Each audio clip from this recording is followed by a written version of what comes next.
voy a leer y voy a también explicar. Y tengo un libro que, bueno, es un libro del siglo XV de un chino que marcó todas las porcelanas que tenía en su colección, que también son de la dinastía Ming, de la cual voy a hablar. Entonces es interesante porque espero poderles ir mostrando más o menos, pues sí, ¿no? O al final, yo creo que al final sería mejor, pero material de apoyo.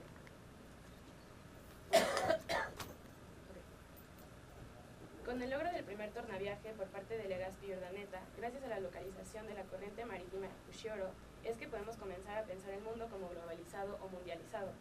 Esta globalización blanda, como la llamó de Vries, enfatiza la idea de interacciones influyentes a escala internacional, que comenzaron con el descubrimiento de América por parte de Colón en 1492, la entrada de Portugal a Asia en 1498, y que culminaron con el asentamiento español en Manila en 1571, tornando el mundo en una interconexión comercial y cultural. La porcelana, objeto de estudio de mi elección, es un artefacto de suma importancia para ejemplificar dicha teoría. La primera pieza de porcelana azul y blanca, característica de la dinastía Ming tardía que va de 1348 a 1643, con decoraciones europeas, data de 1520, entonces fue tan solo 2 años después de la llegada de China al primer barco portugués. Sin embargo, la porcelana se conoció en Europa desde el siglo XIV, pues llegó de los viajes de Marco Polo. O sea, Marco Polo llevó porcelana también a Europa, pero aunque estas piezas solo no fueron comercializadas a gran escala y por lo tanto solo se tenía una noción de ellas, ¿no? Desde el principio, este producto causó gran impacto en la aristocracia europea del siglo XVI, ya que la idea de obtención de prestigio social por medio de la acumulación de objetos de lujo se estaba insertando con fuerza en el imaginario de la época, del cual nosotros aún tenemos reminiscencias. No es por nada que existe el término enfermedad de la porcelana, que caracteriza la fiebre de los monarcas europeos por establecer fábricas de producción de este material con el objeto de bajar sus costos y personalizarlos, ¿no? Entonces, con la búsqueda de poder europearlos. Es hasta 1760 cuando un señor que se llama Böttger descubre el uso del kaolin, que es utilizado por China para la elaboración de la porcelana, es el elemento principal para que la porcelana se pueda crear, se llama kaolin, ¿no? Entonces y esta técnica no era compartida con los europeos, entonces hasta 1770 es descubierta esta característica y finalmente en 1770 Carlos III de España funda la primera fábrica de porcelana en Madrid, que se llama la Real Fábrica del Buen Retiro y que terminó siendo llamada como la China. Bueno, en Guizhou, cerca de Jingzhen, donde había más de 1000 hornos y de 70.000 obreros trabajando específicamente en una fábrica de porcelana. Y aquí comienza la travesía de la porcelana llamada crack. Esta porcelana crack es porcelana china de exportación que era específicamente para el comercio de Europa y a partir de la cual la calidad de la porcelana empezó a bajar porque, bueno, esta era transportada de este primer punto hacia los puertos de Shuatou, Xiamen, Xianzhou y Jiangsu, de donde se ponía el producto en manos de navegantes especializados en las aguas del suroeste asiático y las Filipinas. Estos eran los encargados de llevar el producto al puerto de Manila e intercambiarlo por plata americana, que una vez agotada dio fin al intercambio comercial, pues era la única moneda que aceptaban los chinos por sus productos. El galeón tenía que ser llenado para antes del último día de junio, día de su partida a América con culminación en Acapulco. Una vez en Acapulco, el producto permanecía en la feria del mismo durante 2 o 3 semanas, donde los mercaderes lo adquirían y lo llevaban a México, Puebla y Veracruz. De ahí zarparía otro navío que llevaría la porcelana a España y a toda Europa. Sin embargo, esta no era la única vía de acceso. Los holandeses y los portugueses también la comerciaban, aunque en menores cantidades, y la ingresaban al continente europeo desde los puertos de Lisboa y de Ámsterdam. Con esta idea del mundo globalizado en mente, la Nueva España era un punto determinante para la popularización y comercio de este producto. Es en la capital, en el corazón mercantil de la monarquía española, específicamente en el mercado del Pairán, el llamado Teatro de las Maravillas, donde todos los productos importados por la nao de China llegaban a manos de todas las clases sociales que habitaban y conformaban a la Nueva España.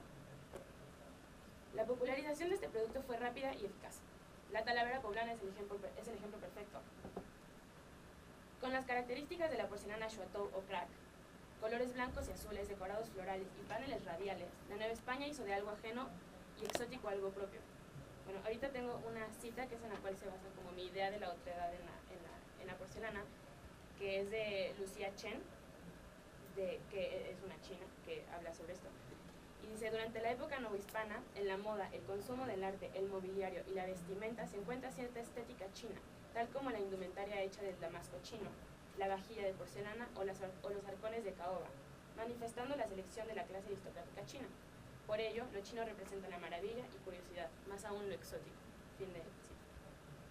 Una de las piezas exhibidas en la exposición es una vasija de porcelana que tiene una tapa metálica con cerradura. Esto me llamó mucho la atención porque, o sea, en un primer momento la vi y no entendía, ¿no? Y después, o sea, haciendo mi investigación, me encontré con información de que eran usadas para ese tipo de vasijas con tapas metálicas que tienen aparte una llave muy grande, eran utilizadas para almacenar chocolate.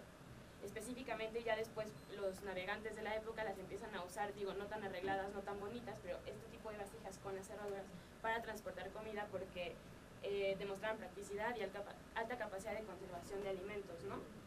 Entonces se empieza a usar como esta idea. Y bueno, la idea de la otredad no es nueva, pero me atreveré a indicar que se fortaleció en la época moderna. El enfrentamiento con un nuevo mundo, además de la entrada hacia que había mantenido sus puertas cerradas durante tanto tiempo, puede ser considerado un shock para aquellos que lo vivieron. No es sin razón que se escribieron novelas como Robinson Crusoe. Aventurarse al mar podía significar el descubrimiento de otro mundo. A partir del intercambio comercial impulsado por las monarquías españolas y portuguesas es que se posibilitó el acercamiento al otro por medio del objeto. Esto se ve reflejado en la porcelana y pues de nuevo tenemos el ejemplo de la enfermedad de la porcelana, ¿no? Que los objetos de dicho material importados directamente de China, aunque ahí fueran exclusivamente para intercambio comercial y fueran considerados ordinarios, eso es muy importante. Los chinos, o sea, les digo que tenían estas fábricas con 70.000 obreros y 1.000 hornos, entonces la calidad de la porcelana eventualmente empezó a decaer, pero eso no significaba que para la Nueva España y para Europa fueran piezas de menor calidad. O sea, sí lo eran para los chinos porque no tenía como esta belleza y como este detalle que había en un principio, ¿no? Porque pues ya pues era más industrializado, lo podríamos decir como para poder entenderlo, pero pues no funcionaba así. Pero para el mundo occidental siguen teniendo un valor bastante amplio, ¿no? Y fueron considerados ordinarios. Hayan adquirido tanto peso nos demuestra el valor que agrega lo desconocido al objeto. Se vuelve común.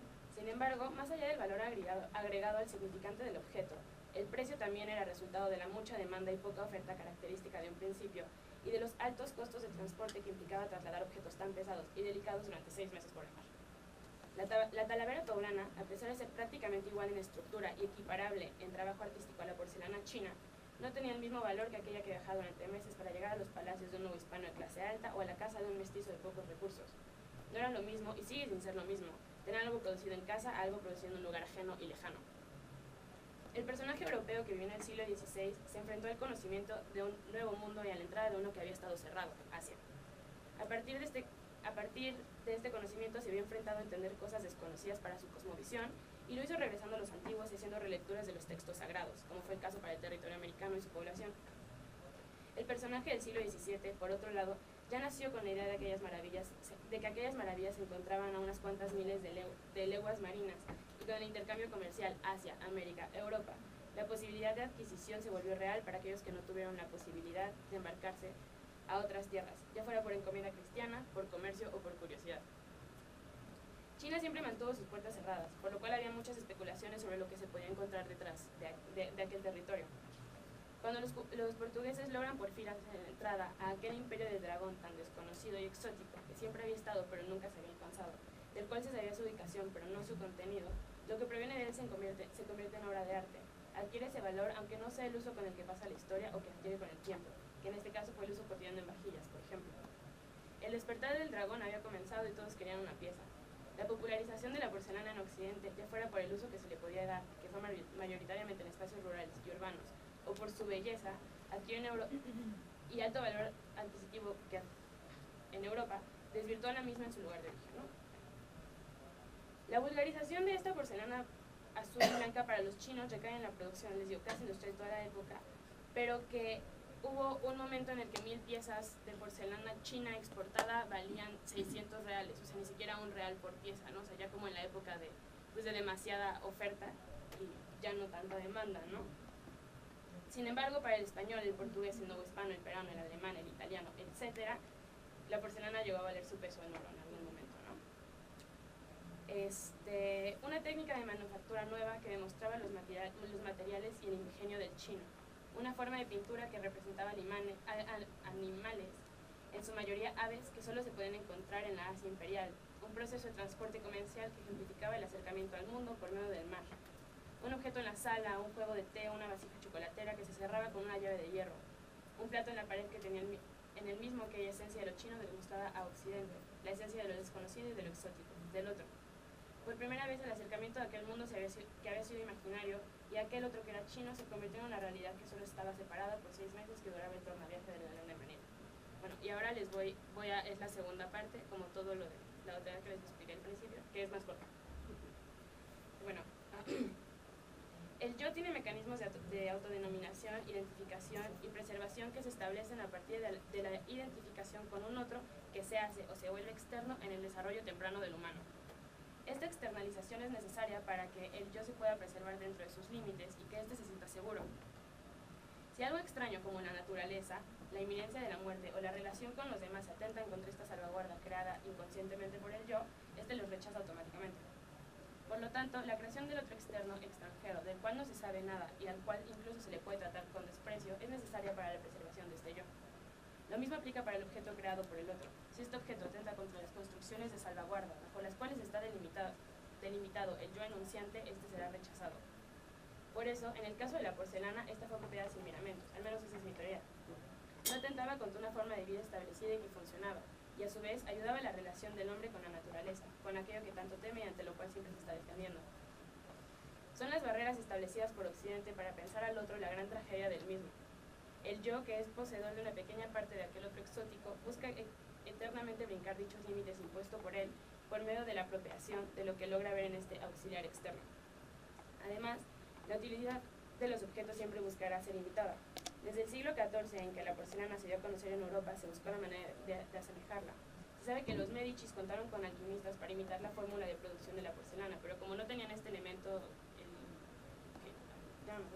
el caolín, como no tenían el caolín, lo intentan asemejar, no pueden y logran solo producir una pseudo porcelana carísima, ¿no? Y pues bueno, hasta que se consigue el caolín, ya, de nuevo se establecen las fábricas, ¿no? Finalmente, estas nuevas formas de apropiación de objetos, pues no es un fenómeno propio de la porcelana, llegaron a crear, como es natural, una nueva forma de belleza y de usanza del objeto, ya que estos no son ajenos al movimiento del tiempo histórico.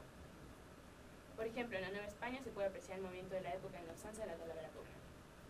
El pensamiento chino de la época, estructurado y delimitado en gran parte por la religión taoísta, busca la armonía en todas las cosas. Entre ellas está la armonía entre el trabajo hecho por el humano y la naturaleza. La porcelana, moldeamiento de los elementos que se encuentran en lo salvaje, regresa a la naturaleza bajo una nueva forma de naturalidad cuando es moldeada con formas silvestres.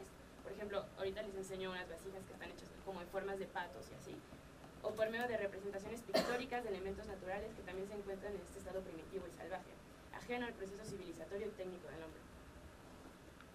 Aquello que logra que la vida del humano sea más fácil en su estar incompleto en el mundo, retorna al mundo natural como homenaje a la ayuda que éste le brindó en primer lugar. Otro ejemplo de esta cosmovisión puede ser apreciado en los parques chinos, que buscan ser la perfecta representación del trabajo del hombre con la naturaleza. Esta es moldeada para que aparente ser parte natural de aquel estado inicial, no agravado por el trabajo humano, y a su vez, dentro de estos famosos parques se encuentran elementos que el humano busca que se vean humanos, ¿no? Como inscripciones de poemas en montañas artificiales sagradas y cosas así. Este entorno en el cual vivían y la búsqueda de armonía con la naturaleza es representado por medio de dibujos, hechos con la mayor belleza y precisión sobre la porcelana misma. Estos solían ser de colores verdes, azules, rojos y dorados, y en algunas piezas la policromía también estuvo presente.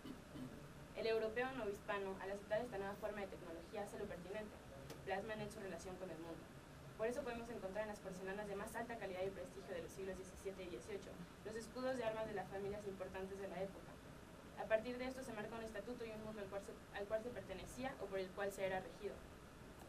La globalización del mundo en el objeto apropiado gracias a la representación del mundo en el objeto apropiado gracias a la temprana globalización queda una vez más clara. La armonía china se olvida para dar lugar al equilibrio que era necesario para que el mundo occidental continuara rigiéndose como lo había hecho hasta ese momento por los mecanismos de poder pertinentes a la época. Son los mecanismos de poder, estas capas que envuelven al humano como cebollas, alejándolos de su estado original por medio de objetos auxiliadores y prácticas disciplinarias, los que crean a un humano específico que responde a las necesidades de dicha sociedad. Por eso la otredad llama tanto a aquel yo enunciante del otro. Sin embargo, este ser exótico de la porcelana deja de serlo en su sentido original cuando la fabricación en masa toma forma para los chinos del 17 en las dinastías Ming, ¿no? Como ya había dicho. Es tema para otro momento la creencia o la no creencia de las esencias nacionales determinadas por un espacio físico territorial. Sin embargo, la cultura sí determina un cierto estado social y personal con respecto al entorno. Con esta idea en mente, el poseer un objeto de un lugar no palpable, no apropiable, posibilita la apropiación de una pequeña parte de la cultura ajena. Es partiendo del elemento comunidad mínima de sentido que se puede ver la realidad a partir de su complementación relación-objeto. Si el tiempo como objeto está contenido dentro de la historia, el objeto como estructura mínima de sentido, al ser historizado, contiene dentro de su estructura al otro fabricante. La necesidad del humano de trascendencia, de permanencia en la creación, de no olvido, es lo que hace la historia, es lo que estudia la historia, la búsqueda de trascendencia de los individuos vueltos fantasmas. La porcelana en su estado de no producción masiva, es decir, las primeras piezas, las primeras piezas de porcelana única y exóticas, los jarrones marcados por escudos familiares, etc., reflejaban dos cosas. El otro asiático recién conocido, pues este no fue encontrado, y aquella comercialización e interconexión cultural de diversos mundos que fue posibilitada en un primer momento por Legazpi y Urdaneta. Y ya.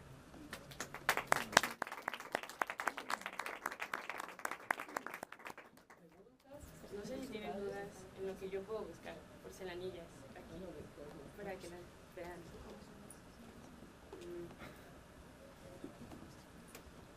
Bueno, ¿no tienen dudas? ¿Algunos comentarios? Bueno, se ha hecho un muy buen esfuerzo de analizar el... Nada más déjenme les enseño. Estos, o sea, son porcelanas de un señor del siglo XV que las tenía en una colección privada y hay de todo, ¿no? O sea, hay estas porcelanas azules y blancas que son las que les decía de la dinastía Ming, que eventualmente tornan en la Talavera poblana aquí, pero eran como este tipo y vean como, no sé si alcanza, espero que alcancen a ver, que tienen como formas, o sea, este es como un animalito, ¿no? No sé bien qué sea, pero también había las verdes con las representaciones de animales y había unas que parecían troncos, por ejemplo, o flores, ¿no? Entonces, y este libro lo pueden encontrar aquí en la biblioteca si algún día les interesa, fue republicado en el 31, entonces es un poquito viejo, pero está muy bonito y tiene bastante. Sí, Maru me dejó traerlo, sí. Y ya, gracias. Bueno, felicidades.